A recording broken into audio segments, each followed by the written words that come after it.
Të nderuar gazetarë, faleminderit që keni gjetë kohë dhe mundësi me ardhë. Po ju adresohemi me një këtë konferencë për shtyp që të tregojmë që sot janë bërë 8 ditë nga rasti tragjik në konviktet apo në qendrën e konvikteve të improvizuar për karantinë, ku një i ri 26 vjeçar humbi jetën tragjikisht dhe nga ky rast u bë që të gjithë vëmendja publike të kthehet nga kjo qendër, me që rast u prezantuan edhe shkelje të shumta. Po kaq ditë, pra 8 ditë kanë kaluar që kryeministri Kurti nuk e ka thënë bash asnjë fjalë për këtë rast.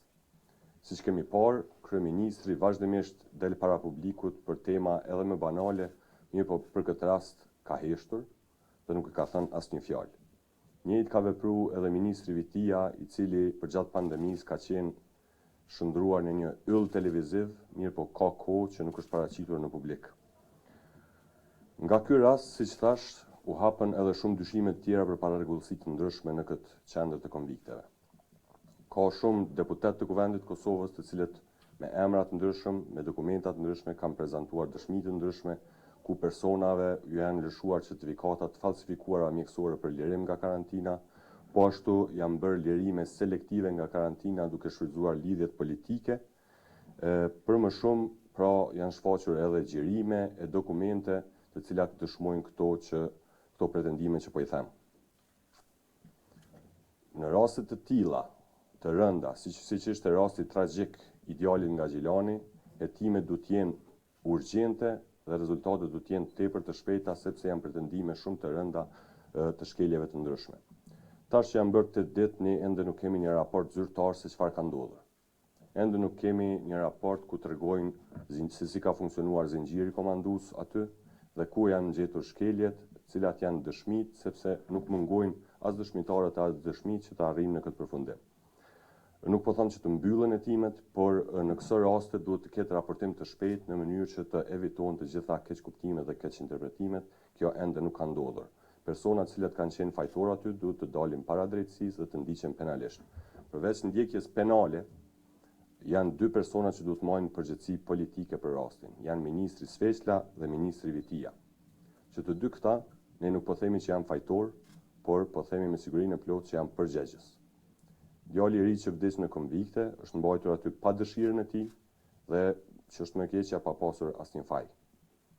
Prandaj, ndërheqja e ministrit Vitia dhe Sveçla është një hap i parë që të sigurohemi që të kemi një hetim të pavarur dhe të pandikuar politikisht, duke ditur për më shumë që të dy këta ministra kanë shfaqur një zell të jashtëzakonshëm të mos ndjekjes së ligjit dhe rregullave, por të ndjekjes vetëm të urdhrave të shefit të tyre, që është kryeministri Kurti. Ministri Vitia ka bërë shkeljen e kushtetutës me paramendim, sepse për këtë ka qenë urdhëruar nga Kurti, dhe po ashtu nga ministri Sveçla kemi parë një tendencë absurde të përndjekjes politike të deputetëve të Kuvendit të Kosovës, duke i kërcënuar ata me karantinim në qendrën e konvikteve. Prandaj ndërheqja është vetëm hapi i parë dhe i domosdoshëm edhe etik, por edhe që të mundsojë një hetim të pavarur. Ekzistenca e karantinës në qendrën e studentëve për çdo ditë më shumë po na dëshmohet e panevojshme dhe totalisht absurde, pse vazhdon ajo të mbetet ende hapur. E kemi vendimin e fundit të ministrisë apo të qeverisë, ku thotë që tani më koha e detyrueshme për të qëndruar në karantinë në konvikte zoglohet nga 14 ditë sa ishte më parë në 7 ditë.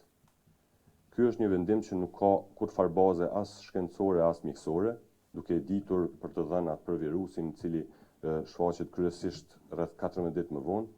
Mirë po, si duket qeveria janë kurthuar me vendimet e tyre dhe nuk po dinë se si ta mbyllin këtë karantinë dhe po bëjnë kësi veprime ad hoc, duke shkaktuar një paqartësi tek qytetarët, e për më keq duke lejuar që ta mbajnë këtë karantinë ende të hapur në mënyrë që më vonë ta shfrytëzojnë politikisht. Ne po e dimë që jemi në prag të ditëve ku ka mundësi që mbahet një seancë parlamentare ku votohet qeveria e re, dhe unë nuk dyshoj që ministri Sveçla do ta përsërisë prapat shohun e tij me përndjekjen e deputetëve dhe me kërcënimin e dërgimit të tyre në atë karantinë. Kemi parë lajme të tjera jo zyrtare dhe informacione të tjera të cilat thonë që të miturit, megjithatë në mënyrë selektive disa janë mbajtur dhe disa janë liruar, ndonëse mbajtja e tyre aty është në kundërshtim me vetë rregullat që i ka caktuar kjo qeveri. Nëse kjo ka ndodhur në vetëm një rast, është shkelje katastrofale e të drejtave dhe lirive të njerëzit, e aq më shumë kur e dim që rastet selektive të cilat kanë ndodhur që janë liruar aty, qoftë edhe të miturit, janë të afërt me persona ose zyrtar të lartë të partisë pushtet apo të vendvendosis. Standardet e dyfishta në këto raste janë shkelje rënde të drejtave dhe lirive të njerëzit. Po ashtu nga mediat u njoftuam për raportin e policisë që 2 persona në një fshat të Kamenicës, mbrëm pas mesnatës, janë arrestuar me arsyeën që nuk e kanë respektuar orarin e tyre të lëvizjes dhe vendimi absurd i organeve ka qenë që ata si dënim të dërgohen në karantinë në Prishtinë. Qendra e konvikteve nuk është një burg për ata që nuk janë të disiplinuar në ndjekjen e rregullave që ka caktuar qeveria. Qendra e konvikteve duhet shërbej vetëm për parandalimin e virusit nëse ajo ka ndonjë efekt. Por përveç që nuk po e ka atë efekt, ajo tashmë është shndruar në një metodë kërcënimi ku qytetarë të shumt, të cilët në rast se nuk i respektojnë masat e lëvizjes, dërgohen aty si ndëshkim. Pra është totalisht absurde edhe cënimi i demokracisë, cënimi i lirisë dhe të drejtave të njerëzit, pavarësisht pandemisë, nuk guxon të ndodhë. E po friksohem që Kosova po futet në rendin e atyre vendeve që tashmë kanë filluar që të shkelin demokracinë që ta ndejnë nëpër botë. Masat që qeveria ka marrë ndaj pandemisë, ndonse fillimisht ishin me shumë të panjohura dhe u panë si të mira, tani më që ka kaluar pothuajse 2 muaj, kemi kohën dhe qetësinë t'ja bëjmë rikapitulim të këtyre masave. Po shohim që rigoroziteti i tyre është tepër i madh e përrjedhoi edhe i panevojshëm. Qeveria gjithë koncentrimin e ka pasur vetëm te shifrat të cilat i publikon natën vonë ku thuhet sa janë infektuar dhe sa testime janë bërë, mirë po ende nuk e kemi asnjë analizë e për pasojë as nuk kemi shqetësim për krizën ekonomike e cila po na pret kur të kapërcejmë bashkërisht këtë pandemi. Pra kjo qeveri është përkujdesur që cili do pushtet të ashëm t'ja lë si patate të nxehtë në dorë një krizë të papar ekonomike e cila do të na dërgojë në humbjen e mira vendeve të punës. Këtë thojnë organizatat botërore të specializuara në këtë fushë, e po ashtu këtë thotë edhe vetë qeveria Kurti duke të folur për recensione. Prandaj kriza ekonomike do të na shkaktojë dëme ekstreme e përpasojë do të na shkaktojë edhe depresion kolektiv, e po ashtu do të shkaktojë edhe të lashët të tjera të jetës tonë publike. Pakoja cilën qeveria e ka prezantuar me shumë pompozitet, lërë që është e pamjaftueshme, mirë po tashmë 2 muaja e mbërë dhe ende nuk po zbatohet. Ka punëtorë cilë që 2 muaj nuk kanë marrë asnjë cent nga qeveria. E lërë që me ato 130 apo 170 euro nuk mjaftojnë, as ato nuk i kanë marrë. Pra është një pako minimale me një qasje shumë konservatore ekonomike dhe kursyese. Që dalim nga kjo krizë, qeveria ka për detyrë që të mos bëj përçarje politike fillimisht në këtë fushë, e po ashtu të na mbledh gjithëve, të mbledh partitë opozitare, të mbledh ekspertët e fushës ekonomisë, shoqërinë civile dhe gjithë ata që mund të kontribuojnë në mënyrë që ta bëjmë një plan të rimëkëmbjes ekonomike, i cili plan nuk do të jetë i kursimeve, por investimeve të mëdha publike në mënyrë që të frenohet sado pak rënja ekonomike e cila siç po duket është pothuajse e pashmangshme. Nëse keni diçka me pyet, urdhën.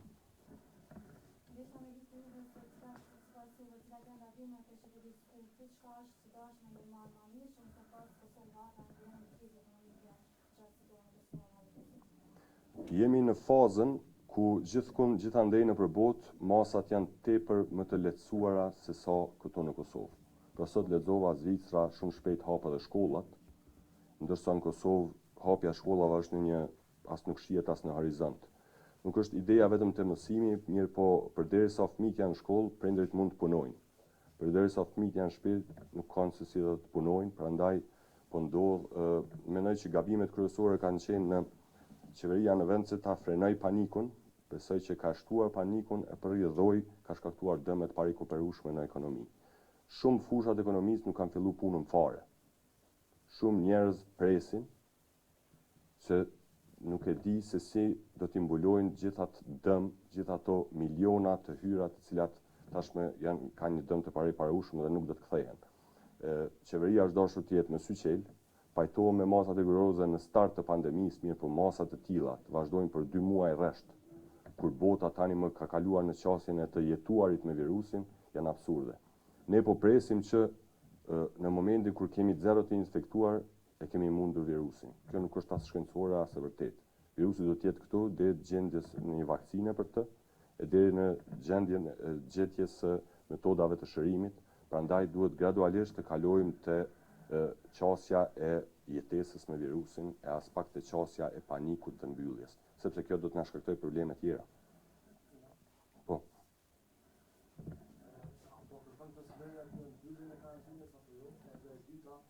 Cilat do të ishte qasja PSD-s ka shqip gjithë problemet që shkaktuan nga pandemia, po flas në aspektin ekonomik. Karantina duhet mbyllet për faktin se nuk e ka bash asnjë efekt në mbrojtjen nga pandemia. Kemi parë kanë ardhur me qindra njerëz nga jashtë dhe megjithatë vetëm një pjesë shumë e vogël e tyre janë dalur në pandemi, në karantinë. Është absurde të futen 150 njerëz dhe vetëm 10 të ndalen e 140 tjerë të cilët mund të infektojnë shumë të tjerë të vazhdojnë të lirohen.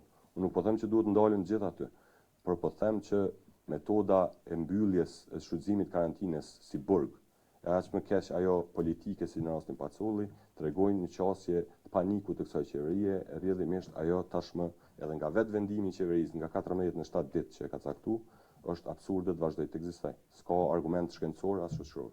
Kurse për pjesën e ekonomisë, qeveria ka vepruar tepër ngadalë me hapat e saj ka shi problemit ekonomik që po na vjen.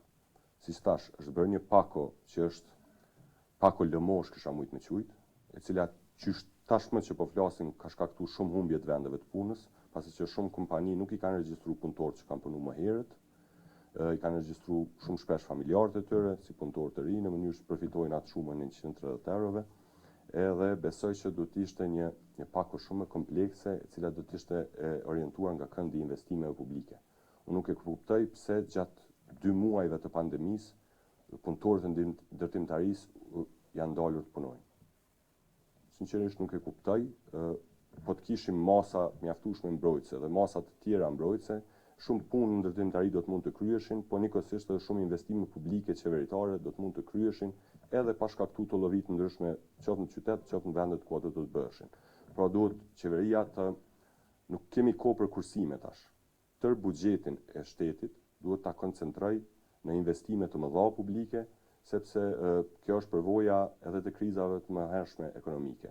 Me investime publike shtetërore, me ndërhyrje radikale të shtetit, përmes futjes paras në treg, është rrit po ashtu edhe kërkesa agregate, e njëkohësisht nuk ka ra fuqia vlerëse sepse pagat kanë vazhduar të jenë të njëjta, rrjedhimisht kriza ka qenë shumë më e vogël se sa që do të jetë tani. Nëse nuk kemi pyetje tjera, ju falenderoj e shihemi herën tjetër.